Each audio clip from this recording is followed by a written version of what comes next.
Hello and welcome to Texans Talk Money. I'm Kyla, your host and a peer financial coach at Texan Smart. Every episode, we will be joined by another peer financial coach from my office, where we will be navigating all the roads on how to handle your money as a college student. So sit back and get your wallets ready to be Texan Smart. Hey y'all, and welcome back to Texans Talk Money. I'm Kyla. And I am Kaiton. And we are your host, and today we are recording our last episode of the semester. Crazy. Also, a little sadder for me is this is my last episode ever with Texans Talk Money. I'm a little sad. I'm a little more than a little sad, but Y'all won't hear her. I get to keep her around until July, but y'all have to say goodbye. Yeah, I'm graduating this July, and I am sorry. And I am getting ready to go to grad school, but we're going to make the most of this last episode and my few last moments with y'all. And I guess, I don't know, is there anything else you want to add, Kaiton? I guess I could tell y'all the episode topic today. Which that helps. It would be summer jobs. We're going to, since it's final season and getting close to the end of, and it is the end of April, actually, because my birthday is next week, which is crazy. Fun. So I know that at least one person that is listening has been sitting in their dorm room or their apartment and being like, how am I going to make money this summer? I want to do things with my friends. Summer jobs. Get them. That is why this episode exists today. Yep. We're going to be talking all about getting that summer job, our past summer jobs, and just kind of their importance of it. I mean, if you think about it, it's not like our typical money episodes that we talk about, but it does tie in to being young and needing finances and just kind of supporting yourself while you're young. Or learning to support yourself if you're very lucky and get to have your parents help like I do. Yes. But I guess we can start like with our past experiences with summer jobs and like what we've done. So what about you? So I stick in the child care sector type thing. That's just what I've always been comfortable with. It's what I love to do. There goes those ums. Oh, my goodness. I was a respite care nanny, I worked with special needs families and children in order to, help them over the summer and watch those kiddos so the adults could go to work and make money in order to support their families. And I was making money in order to support student loans. You know, different things, but still supporting. And then I was also a daycare teacher for 3 and 4-year-olds, which honestly, both of those are so fun and so rewarding, but that's just one of my passions is working with children. Yeah. So I guess that's like we talked about it in office. That's one of my big tidbits is if you're able to, find something that you enjoy a little bit at least, and it will make your summer job that much better and worth it to get up early in the summer when you don't have classes to go to work. Yes, I agree with that. Kind of going along those lines. Yep. My first ever summer job, I worked retail. That was it was a very tiring job. I mean, it paid. Yeah. I did my work. I didn't sit on the couch all summer, which was my biggest thing. It was the summer between graduating high school and starting college. Oh, and I was like, I've never had a job before. I need to get a job right now so that I can learn how to work. Absolutely. And working retail was a great first job. I think it might be probably less harsh than working in fast food. If that's something that you're looking at, retail is a little less harsh than fast food. But that was my first ever summer job. It did its thing. I worked a little bit over the winter with it. It kind of continued itself, which was nice. But then the next summer was my passion summer job. I got to work for a winery back home, and for the longest time, I was like, I want to work at a winery and do marketing, like with agriculture, and it was great because they were an estate winery. And how I got this job, this will be like a great tip for anybody out there who's looking for a passion job for themselves, is I just reached out. There was no listing online with this winery about if they had positions open, what positions were open.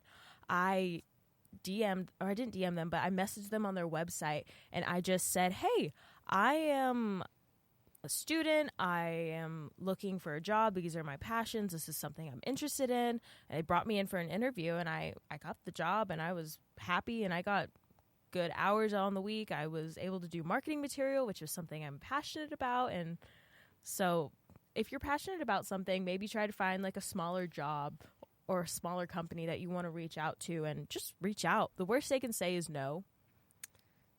Yeah, but I guess the worst is they can say is no. I was trying to think and see if there was anything worse, but there's really not. Like, I mean, you're not, if they tell you no, you're probably not going to speak to these people again. So, and that's okay.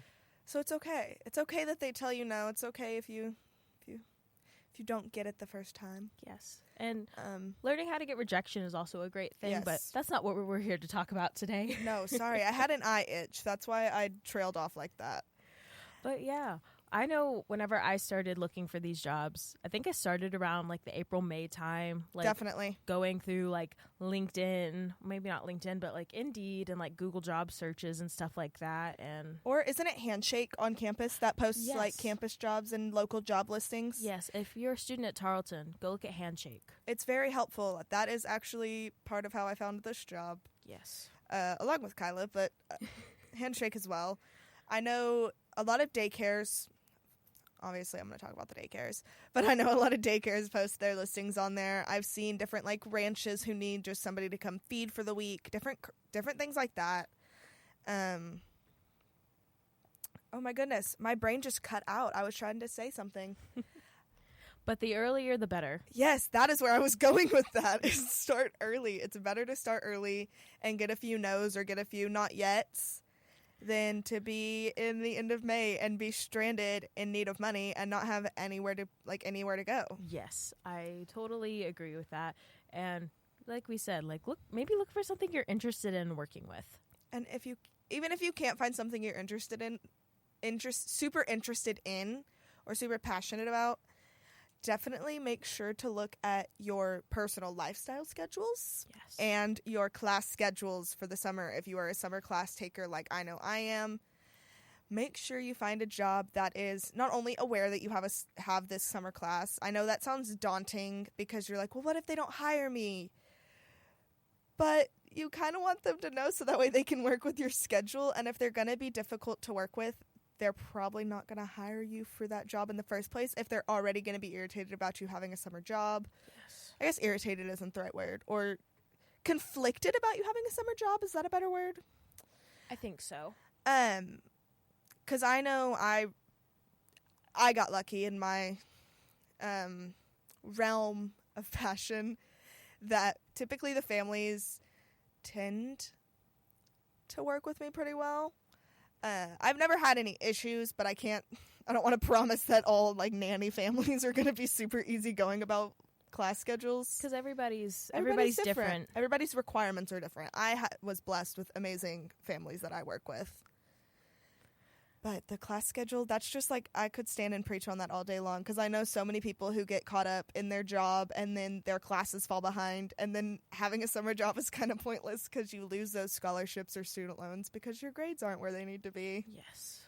And that's probably also another reason to get a summer job, is to help support those student loans and those scholarships. Maybe if you don't have as many scholarships as you want, this is another way to get money to pay for school. It's a great opportunity if you have a lot of free time. I was going to say, typically you have more free time in the summer, unless you take a full class load in the summer as well, which I don't think a lot of us do, but I don't know. Everybody's different. Yeah. You have more hours to work, as stinky as it may be sometimes, because you want to just rot in bed all day or lay out by the pool. I know I do. I can't make fun of nobody because I know some days I wake up and just want to rot in bed. But having that free time means you have more hours to work, and that is more money. And maybe those jobs transition through the fall if you're close enough to your school. Or if you're close enough, if you go to school at Tarleton, if your job is like in Stephenville, or if it's like a company that can transfer you, maybe you have time to like have a weekend job in the fall or in the spring. Absolutely. Or work after hours or after your classes, or just something maybe to have extra income, which extra income never hurt nobody. No, for real. I know that's actually what my roommate does. So we went back home last summer, and she worked back home most of 16 till we went to college. She's just always been a worker. But she worked at our hometown location at Chili's, and then they worked with her. They didn't transfer her to Stephenville. They did transfer her to Granbury, but still her job transferred from back home over the summer, and they transferred her down here, and so she didn't even have to hunt for a job. So I know typically the restaurant industry, I feel like, is where that lends to be more true about, like, transferring you over. But yeah, and I know the retail company I worked for, they would have transferred me down here if I had like wanted to work down here. They would have transferred me. It's all about putting yourself out there and asking, or like putting everything up front. Being honest. Yes. So many more job opportunities will come if you're just upfront and be like, I'm going to be real. I'm here for the summer and I just need a summer job. You'd be shocked at how many people respect that honesty. It's very sought after, I feel like. Yes. It's the right thing to do. I think another thing, like, whenever you go for future jobs, like after you graduate college, people like to look at your professional history. Yes. And having jobs and showing that you have worked is great for that professional history. This is something you can add to your resume. It's something that's going to support you in the long run, even if it's like probably not your favorite thing to do. You gain so many skills out of it. Or even if it's not super financially, like, what's the word I'm looking for here? Impactful financially? Maybe. I think so. I think I know what you're talking about. Not a big amount of pay, I guess. I could just use... Supportive? Financially supportive? Yeah, it's just, like, let's say you only make $7 an hour. You still made $7 an hour, and you have something to put on a resume that looks better than no job history. Yes. I know working for retail, you gain a lot of experience with working in high-pressure situations. Maybe working with people you don't like all the time. And you learn these professional experiences. And if you go into interviews, it's a great place to show off those experiences if they ask you questions about conflict. Oh, definitely. Or about... I don't know why conflict's the only one coming to my head, but like... Your strengths, your weaknesses. Yes. What you bring to the table as a team member. I'm just thinking about interview questions that I know I get asked all the time, like when you do the mock interviews for like FFA and stuff. Yes. Oh my goodness. Also, you are able to... I just lost my train of thought. It's happening bad today. I think it's because it's finals, y'all. Excuse us. Final season is apparently... It is upon us. Wrecking our brains. It is here. It is fast and furious. Let me be very honest. But I don't know if I have anything else to add talking about summer jobs. Am I missing something right now? I don't think we're missing anything. I know this is kind of a shorter episode. Yeah. Unfortunately. But it's still, I don't know, me and Kyla just felt like it was pretty important to get something like this out here. Yes. So, people are looking for summer jobs. People are looking for summer hires. I know so many people who are like, give me summer workers, because they're college kids, especially if you stay down here or you live back home in a college town. Yeah, I agree. They lose their kids who work throughout the fall, so they're like, please come work in the summer. Yes, they want people to work for them. There's a good chance that you will have a hire on. Like, yes, there's a really good chance for summer because people do look for summer employment. I mean, check anywhere online. I was going to say check online. I know I see people all the time, especially down here, walk into stores and very politely speak and ask if they're hiring, and if they are, what application to fill out. Oftentimes they are online, but coming in or giving a phone call sometimes leans you a little higher in the hiring process, I feel like. Yes, and it puts your face in their mind whenever they look at your application. And you stand out to them because you showed a bit of initiative there whenever you were going in, because you were showing that initiative that you wanted that job. You truly want to work, even if you're faking a little bit. And it's okay. Fake it till you make it. Another way to show initiative is whenever you submit your application, maybe emailing or calling the company or the business that you're wanting to work for and say, hey, I just submitted this. I'm making sure I don't need to do anything else before or like after I submit this application. Just kind of like showing that you want to work. Don't be embarrassed to reach out. I know that sounds crazy because I feel like in this day and age we're so worried about being bothersome to people. But I feel like people who are hiring and bosses and companies want you not to bother them. Let me make that clear. Reach out. But to reach out so that way they know that you're serious, and even if you are serially applying, they sometimes feel like you're more interested in that company or in actually working in that job. Yes. If you just shoot a little email or pick up the phone call or walk inside, I promise they won't yell at you. Typically. Maybe I shouldn't promise that. Most people are nice. Most of them are very nice. Shouldn't promise anything. They're going to like call up Tarleton, Texan Smart and be like, your employee told me that they weren't going to yell at me, and they did. So if they yell at you, that's not my fault. But yeah, and also if y'all need, I guess, career help, our office, it's not what our office is here for, but career services. I was like, we can send you in the right place. Yes, we can always send you to a department or an office that will help you find what you're looking for. Career services is exactly that help. They help with resume building. I think they do which is so nice. Mock interviews for people for jobs that I they're think hiring. I've heard that. And it's great because I'm pretty sure they have a lot of peers that like students that work for them that you can talk to. Which, funny enough, I've learned is what tends to be interviewing you as you get older is a peer. Yeah. Which is kind of crazy because when you're 16, it's these adults. And now that you're 20, 21, heck, even 18, you could be going to college with the same kid who's interviewing you. So sometimes it's a little nerve-wracking, I feel like, for a peer to interview you. But the mock interviews... they're very helpful. So helpful.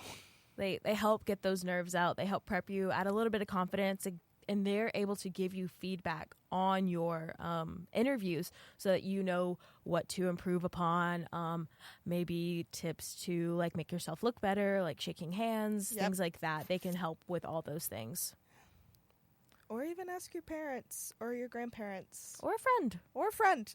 If you have a trusted friend who you think is a professional-looking human being, feel free to ask them, I guess, too. I just know parents and grandparents have interviewed for probably countless jobs. They have that experience under their belt. And they're just wiser than us. Let's be real. They know more than we sometimes like to give them credit for, I feel like. Yeah. But I think this has been a great episode. I think we took something pretty simple and we got the information out there. Yes. I hope we successfully gave you all the information you were desiring by clicking on this episode. We hope our experience and our like past, I guess, advice has been helpful to y'all. Yes. And we hope that it helps y'all grow in your wealth and grow your savings with making that summer job happen. And when you get that summer job, come see us. We can help you budget all that money. Yes, and help you with all that income and making sure you're not wasting it because you worked hard for that and you need to make sure that your money's going where it needs to be going. You worked for that money. Let's put it where it goes, where it needs to go. But I think this is all I have to offer, y'all. That is all from me. Well, this has been a great podcast, and I thank everybody who's been listening for, I guess, the past 3 seasons that this has been happening. That's crazy. But yeah, as always, be well, be ready, be Texan Smart. Bye y'all.